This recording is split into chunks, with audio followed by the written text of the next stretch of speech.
우리는 두 종류의 현장에서 그리스도인으로 삽니다. 그 중에 하나는요, 교회고, 또 다른 하나는 가정을 포함한 사회입니다. 교회에서는 우리가 주로 그리스도인들과 함께 생활하죠. 그러나 사회에서는 대부분이 비그리스도인들과 우리가 생활을 하게 됩니다. 그런데 이 교회와 사회가 마치 뭐와 같으냐 하면요, 이 동전의 양면 같아요. 인류로 치워져. 네. 우리가 교회에서만 잘하고 밖에서는 못하고 그러면 안 되는 거예요. 이 두 개가 다 연결되어 있습니다. 또 하나 볼까요? 마차잖아요. 마차. 그냥 제가 설명하기 위해서 이렇게 한번 준비해 봤어요. 마차는요, 바퀴 하나 가지고 못 가요. 바퀴가 두 개가 이렇게 굴러가야 되잖아요. 그래서 교회와 사회라는 두 개의 현장에서 우리가 생활하는데, 이건 뗄래야 뗄 수 없는 관계 속에 있는 거예요. 오늘은요, 우리가 교회라는 이 현장에서 어떤 태도를 가지고 살아야 되는가 하는 것에 대해서 우리가 한번 고찰을 해봅시다. 교회에서는요, 하나님과 성도라는 두 가지 관계가 형성이 되죠. 그죠? 하나님과 성도 간의 관계가 형성이 됩니다. 바울은요, 우리가 하나님과의 관계에서 어떤 삶의 태도를 가지고 살아야 되는가 하는 것에 대해서 얘기를 했는데요. 이렇게 얘기를 했습니다. 11절에 보십시오. 부지런하여 게으르지 말고 열심을 품고 주를 섬기라. 이게 우리가 하나님과의 관계에서 우리가 가져야 될 태도예요. 여기서요, 게으르지 말고 했을 때 게으르다는 건 무슨 얘기냐 하면요, 우리가 당연히 해야 될 마땅한 일을 안 하고 자꾸 지체시키는 걸 얘기해요. 늑장을 부리는 걸 얘기해요.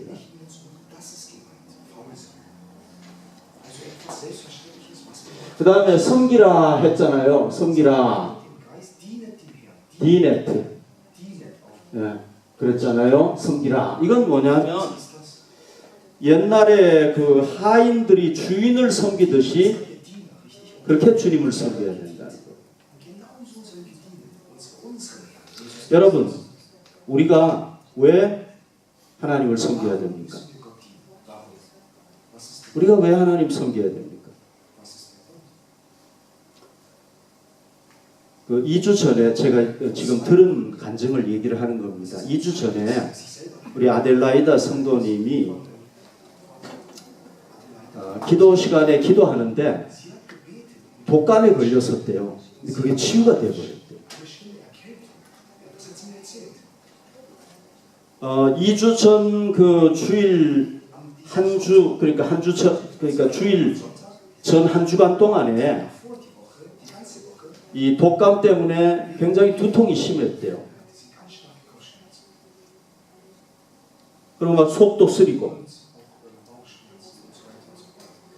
그래서 주일날 교회에 와야 되나 안 와야 되나 그렇게 좀 고민을 했대요. 그런데 그래도 가자. 그렇게 하고 주일 예배에 와서 이제 기도 시간에 기도했는데, 그 일주일 동안 아프던 그 독감이 쫙 없어져요. 할렐루야. 하나님께서 치료해 주신 거예요. 이거는 우리 가운데 일어난 실제로 하나님의 역사예요.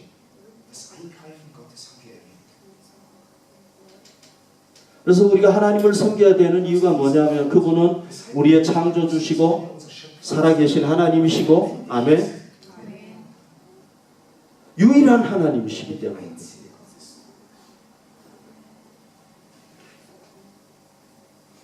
자, 우리 아델라이다 성도님이 무슨 마술 부리는 분이 아니죠, 그죠? 마술로 막 이렇게 딱 나온 게 아니죠, 그죠? 네. 우리가 이런 간증들을 들으면서도 살아계신 하나님을 믿지 못한다면은 정말 마음이 닫혀있는 사람이고 완악한 사람이라고, 고집이 센 사람이라고 볼 수가 있겠죠. 그 하나님께서 예수 그리스도의 보혈을 통해서 우리를 죄와 죽음에서 구원하시고 하나님의 자녀 삼아주셨기 때문에 우리가 하나님을 섬겨야 되는 것입니다. 그리고 그 하나님은 우리를 버려두시지 아니하시고 우리 삶에서 계속해서 우리를 돌보시고 우리를 지켜주시기 때문에 우리가 하나님을 섬겨야 되는 것입니다. 아멘. 오늘 예수님께서 세례 받으신 주간으로 우리가 기념해요. 그래서 주님 수세주일로 우리가 지키는데, 여러분 우리가 왜 세례를 받습니까? 내 죄를 회개하고 이제 죄 사함을 받았다는 표시로 우리가 세례 받잖아요. 근데 예수님은 죄인이 아니란 말이죠. 하나님의 아들인데 인간이 되셨잖아요. 그러나 그가 하나님의 아들이신데 우리와 동일한 인간이 됐다는 것을 보여주기 위해서 세례를 받으신 거예요. 죄가 있어서 받으신 게 아니에요. 그리고 세례를 받을 때 그가 인류를 구원할 구세주라는 것, 하나님의 아들이라는 것을 드러내기 위해서 세례를 받으신 거예요.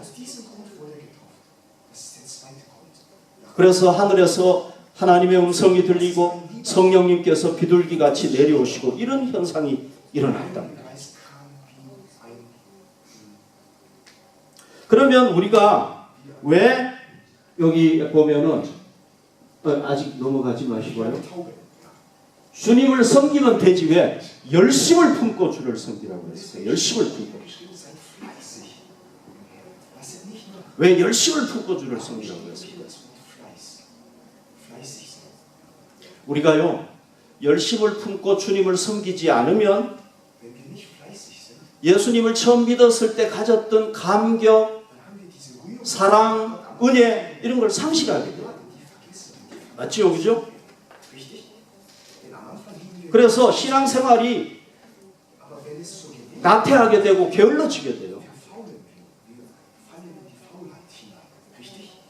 여러분 우리가 신앙생활이 나태해지게 되면요 하나님과 우리의 관계가 어떤 관계가 되느냐 하면은 그냥 미지근한 관계가 되는 거예요.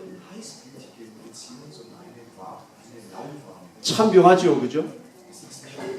하나님과 우리의 관계가요 뜨겁지도 아니하고 차지도 아니하고 그런 미지근한 관계가 되고요. 그러면은 우리가 어떻게 신앙생활하느냐? 습관적으로 신앙생활하는 거예요. 하나님과 우리의 관계가 미지근한 관계가 되면요 예수님이 너 미지근하냐? 이거 잘 됐다 이렇게 하시는 분이 절대 아니죠, 그죠? 여기 말씀 보십시오. 요한계시록 3장 15절 16절에 보면 라오디게아 교회 성도들이 이렇게 신앙생활을 했어요. 내가 내 행위를 아노니 내가 차지도 아니하고 뜨겁지도 아니하도다. 이게 뭐예요? 미지근하다는 얘기예요. 뜨겁지도 않고 차지도 않고 미지근한 거예요. 그럼 예수님이 이 미지근한 신앙에 대해서는 뭐라고 얘기했습니까? 네가 뜨겁지도 아니하고 차지도 아니하니 내 입에서 너를 토하여 내치리라. 좀 심하게 얘기하면은 무슨 얘기예요? 예수님은 네 신앙이 그런 신앙은 구역질 나가지고 토해버릴 수밖에 없다.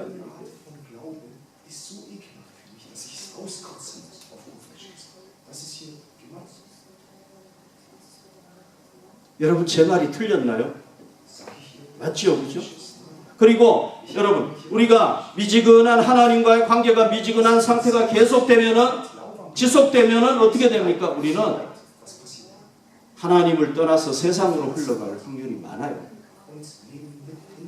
성경에도 그런 인물이 나와요. 보시죠. 디모데후서 4장 17절에 보면 데마라는 사람이 나와요. 데마. 이 데마는요 바울과 함께 선교의 동역자로서 뜨겁게 주님을 사랑하고 선교했던 사람이에요. 바울의 동역자였어요. 바울 옆에 있었던 사람들은 다 뜨거운 사람들이잖아요. 생명 걸고 막 주님을 위해서 일했던 사람 아닙니까? 그런데 데마는 이 세상을 사랑하여 나를 버리고 데살로니가로 갔다. 성경에 나오잖아요. 저도 지금까지 수십 년 목회하면서 여러 사람들이 하나님을 떠나는 걸 봤어요.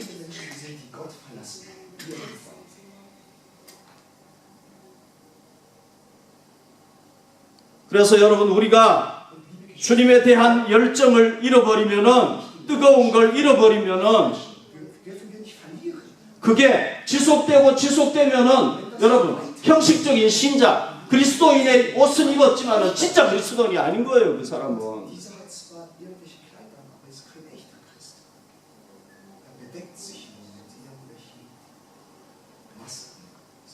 몸은 여기에 와서 앉아있지만은 정신은 밖에 있는 거나 마찬가지란 말이죠.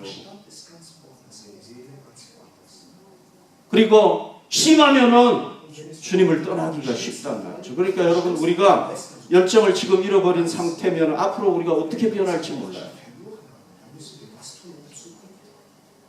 그래서 예수님은 얘기를 했습니다. 물은 내가 사랑하는 자를 책망하여 징계하노니 그러므로 내가 열심을 내라. 예수님이요, 우리한테 미지근하게 신앙생활하는 게 최고로 잘하는 거다. 너희는 뜨겁지도 말고 차지도 말고 그렇게 해라. 그러면 우리가 그렇게 해야 되겠죠. 근데 예수님이 뭐라고 했었어요? 내가 열심을 내라. 회개하라. 우리가 지금 열정을 잃어버렸다면 우리가 해야 될 게 뭡니까? 회개해야 돼요. 다시 열심을 가져야 돼요. 그렇지 않으면 우리가 어떻게 될지 몰라요. 하나님을 우리가 섬기는 방법에는 여러 가지가 있겠지만 그 중에 하나가 하나님께 예배 드리는 거 아니에요? 우리 지금 하나님을 섬기고 있는 거 아니에요? 여러분, 원래 우리가 부지런히 열정을 가지고 최상으로 하나님 앞에 예배 드립시다.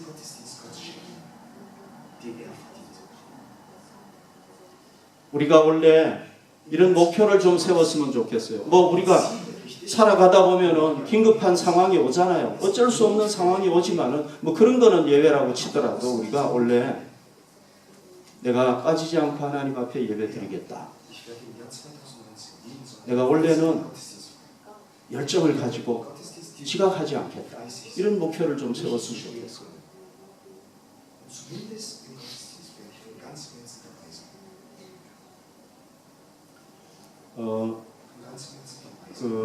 우리 요즘 바빠가지고 요즘 무슨 사정이 있어서 예배는 못 나오는데 우리 이진성 형제님 그때 그 얘기를 잠깐 들었는데 성경을 읽는 거를 그 준비를 하는데요.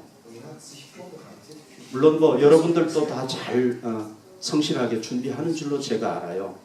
근데 이제 들었기 때문에 제가 여러분들에게 좀 소개를 하는 거예요. 이 진성 형제님이 성경 자기가 읽는 구절을 집에서 자기가 직접 한번 썼대요. 읽기 전에 성경 본문을 다 한번 쓰고 여러 번 성경을 읽었대요. 참 본이 되고 하나님께서 기뻐하시라고 저는 믿습니다. 그래서 우리가 여러분 예배 순서를 맡았다면 그게 무엇이든지 간에 우리가 열정을 다해서 간다. 열정만 가지고 또 안 돼요. 우리가 기도로 미리 준비해야 됩니다. 하나님의 도우심을 구하면서 미리 준비해야 돼요. 그리고 정말 중요한 것은 우리가 막 사회에서 엉망으로 살고 하나님 앞에 나와서 예배만 잘 드리면 안 되겠죠. 그건 하나님 기뻐하시는 게 아니에요. 우리 삶의 아름다운 열매로 하나님께 예배 드려야죠. 그리고 우리가 예수님과 관계된 것, 예수님의 몸인 교회와 관계된 사역을 위해서 섬기는 게 또 주님을 섬기는 거죠. 하나님 섬기는 거죠. 보이지 않는 주님 섬기는 게 예수님과 관계된 것을 우리가 섬기는 게, 봉사하는 게 우리 하나님 섬기는 거 아니에요. 우리에게 맡겨주신 것. 그것이 무엇이든지 간에 우리가 열정을 다합시다.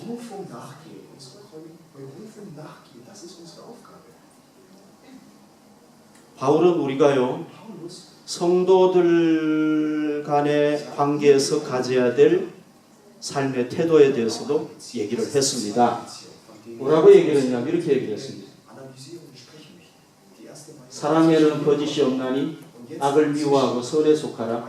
형제를 사랑하여 서로 우애하고 존경하기를 서로 먼저 하며. 이게 우리가 성도들 간에 가져야 될 삶의 태도예요.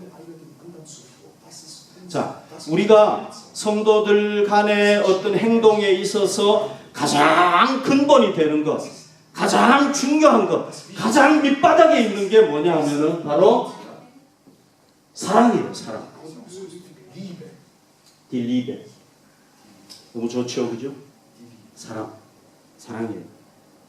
여기서 사랑이라는 것은요, 하나님을 믿지 않는 사람들이 하는 계산적이고 감정적인 사랑을 얘기하는 게 아니에요. 물론 뭐 불신자라고 해서 다 그런 거는 아니죠. 그런데 대부분의 사람들이 계산적인 사랑을 하잖아요. 기브 앤 테이크의 사랑을 하잖아요. 여기서 사랑이라는 것은 뭐냐면요, 아가페, 하나님의 사랑을 얘기합니다. 아가페, 하나님의 사랑.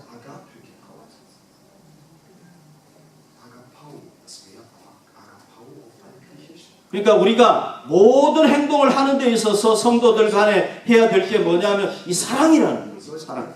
이 사랑이라는 건 뭐냐면은 하나님의 사랑인데, 하나님의 사랑은 거짓이 없고 순수한 사랑이에요. 거짓이 없고 순수한 사랑. 그래서 여러분, 거짓이 없고 순수한 사랑이기 때문에 어떻게 해야 되느냐 하면은 그 사랑을 하는, 그 사랑하는 그리스도인들은요, 악을 미워하고 선에 속해야 돼요.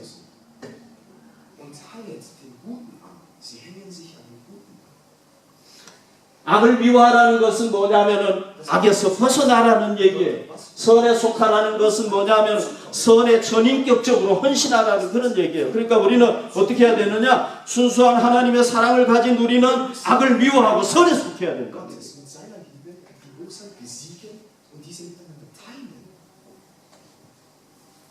자, 여러분, 여기 그랬잖아요. 형제를 사랑하여 그랬잖아요. 형제를 사랑하여. 자, 우리는요, 예수 그리스도의 그 보혈을 통해서 구원받고 하나님의 형제 자매가 됐잖아요. 한 가족이 됐잖아요. 우린 영적인 가족이잖아요. 지난주에 제가 말씀드렸다시피 우리는 예수님의 몸의 한 지체예요. 한 지체. 그러니까 우리는 뗄래야 뗄 수 없는 관계입니다. 힘들 때는 좀 떼었으면 좋겠는데 이게 안 뗄 수 없는 거니까 참 이게 문제예요. 우린 뗄래야 뗄 수 없는 하나님의 한 가족이란 말이죠. 그러니까 어떻게 해야 됩니까? 형제를 이 주님의 사랑으로 서로 사랑하고. 참 이게 어렵죠, 그죠? 이게 우리의 과제예요. 어려운 과제. 사랑하고, 그 다음에 서로 우애하고, 서로 사이좋게 지내고, 그리고 존경하기를 서로 먼저 해라. 그러니까 상대방을 나보다 더 낮게 여기고 존경해야 되는데 왜 존경을 해야 됩니까? 왜 우리가 서로 존경해야 됩니까? 우리는 다 하나님의 자녀이고 하나님의 형상을 가진 존재이기 때문에 그런 거예요. 우리 다 하나님의 자녀가 됐잖아요. 우리는 하나님의 형상대로 이제 새롭게 재창조가 됐다. 우리가 하나님의 자녀이기 때문에 소중한 존재가 되는 거예요. 그래서 서로 존경해야 된다. 네, 혹시 제가 목소리가 막 이렇게 소리 지르면 좀 클 수도 있으니까 그럴 때는 좀 얘기해 주세요. 알겠죠? 네.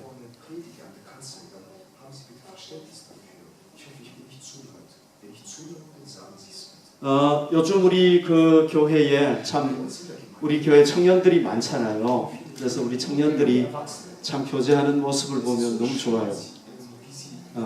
우리 이 주님 안에서 서로 형제라는 걸 깨닫고 주님의 사랑으로 서로 사랑하고 또 서로 존경하는 마음을 가지고 주님 안에서 잘 교제하시기를 바랍니다.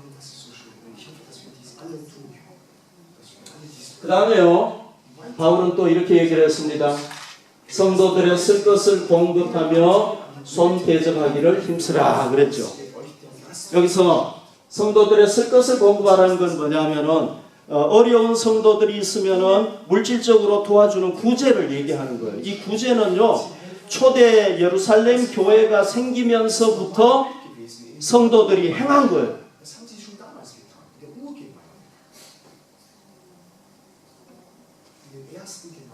성도들의 쓸 것을 공급하며 그 다음에 손 대접하기를 힘쓰라는 건 뭐냐면은요, 그리스도인 나그네들을 잘 대접하라는 얘기예요. 예를 들어서 다른 도시에 있는 그리스도인들이 우리 지역에 와서 머물게 될 때에 우리가 그들을 잘 대접해야 된다. 그런 얘기입니다. 한국 서울에는요,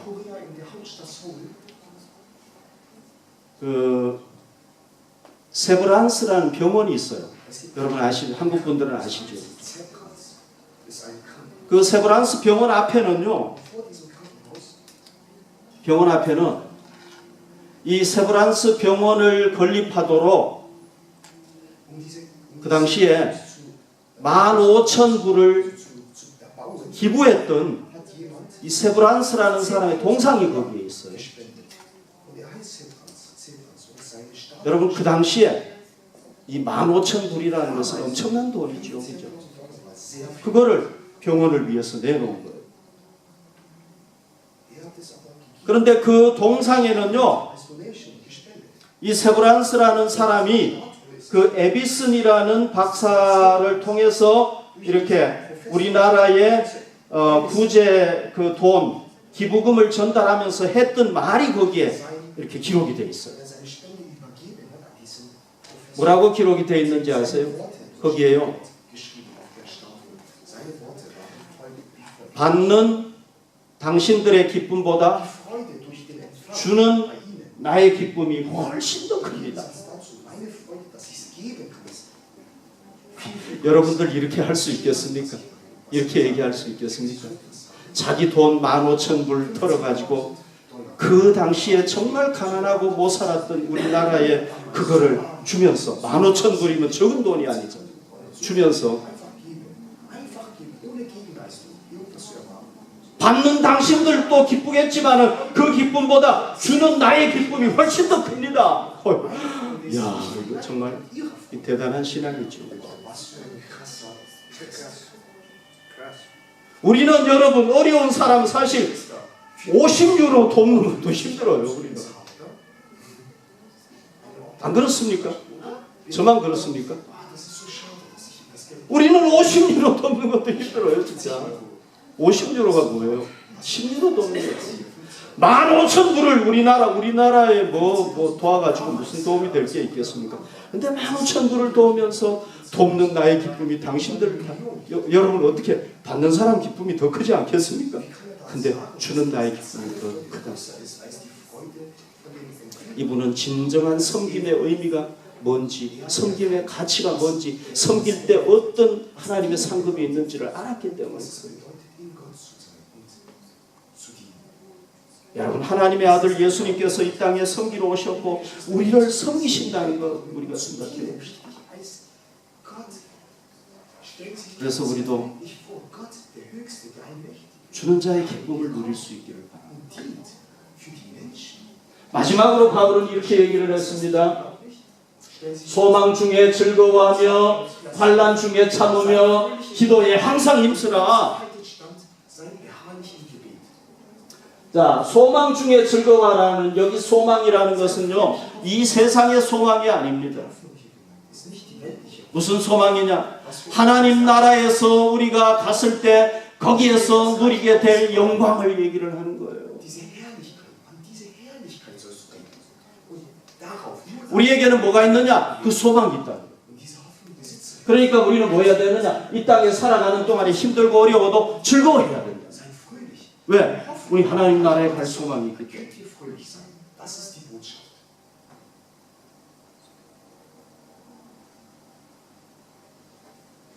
그 다음에 환난 중에 참으며 그랬잖아요.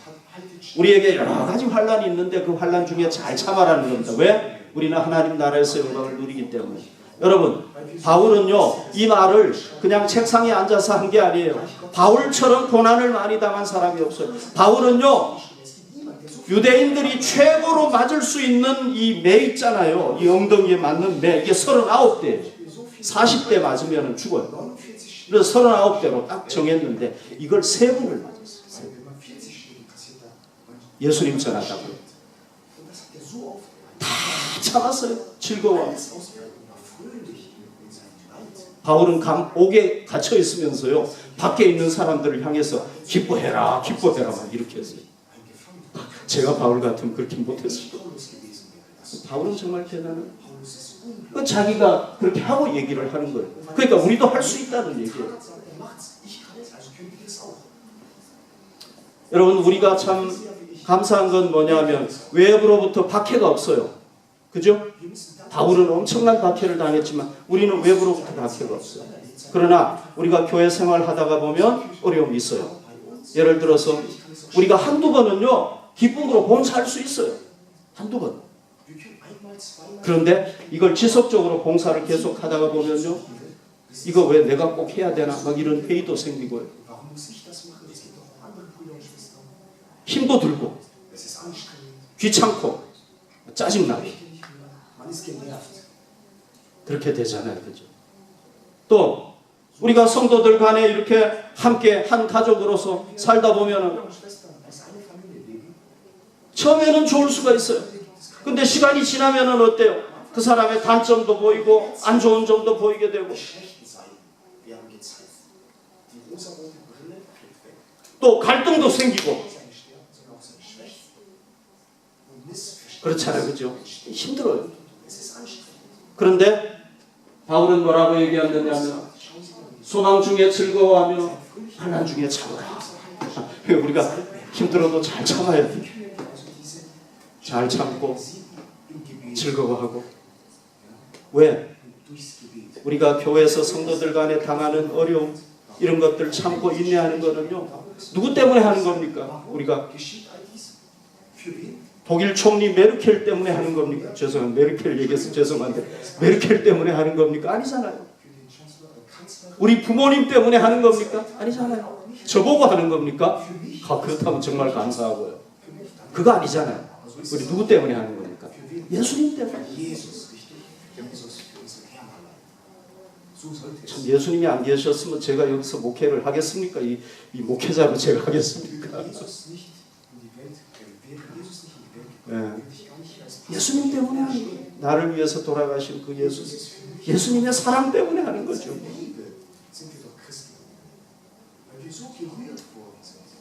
예수님 때문에 하기 때문에 예수님께서 우리에게 상급을 주실 줄 믿습니다. 우리의 마음을 위로해 주시고 다 갚아주실 줄로 믿습니다.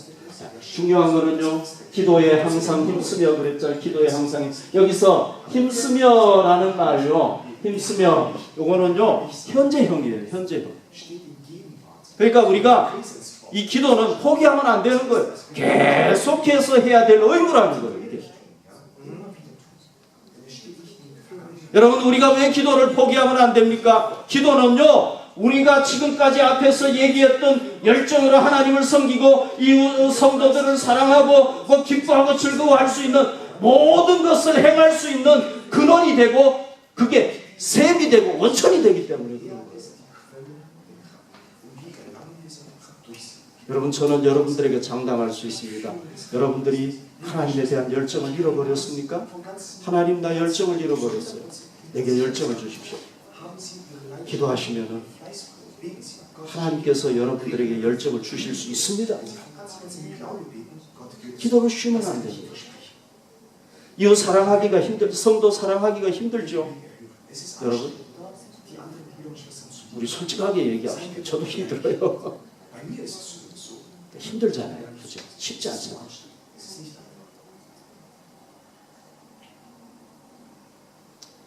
그런데 그래서 여러분 우리가 힘들기 때문에 무관심하지 않습니까?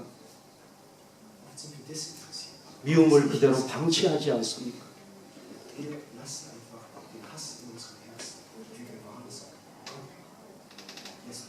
내 것을 뭐 내놔야 돼. 이거 내가 이거 어떻게 해서 한 건데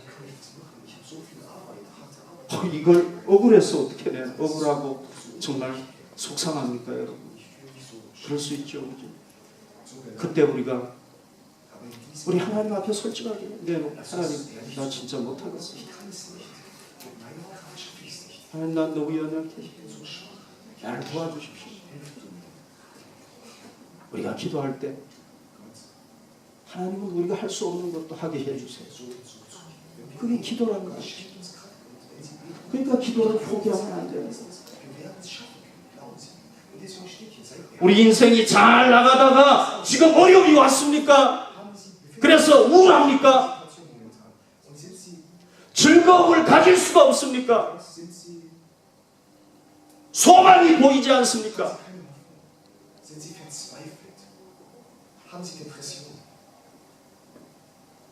우리는 하나님 앞에 나아가야 됩니다. 기도해야 됩니다. 대부분은 우리 힘으로 해결할 수 없는 게 많아요. 그러나 우리 하나님은 전능하신 하나님이세요. 우리가 진정한 마음을 가지고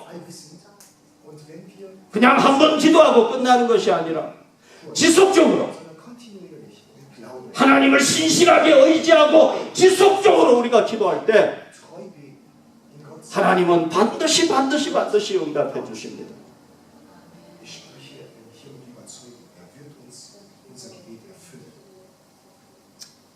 그래서 여러분 우리가 하나님의 나라에 갈 때까지 하나님께서 우리를 부르시는 이 땅에서 하나님의 나라로 부르시는 그 순간까지 우리가 힘써야 될 것은요, 기도에 손을 모으는 거예요. 이걸 포기하면 아멘. 그리고 하나님께서 은혜 주실 때 우리는 찬양으로 감사로 영광을 드리는 거예요.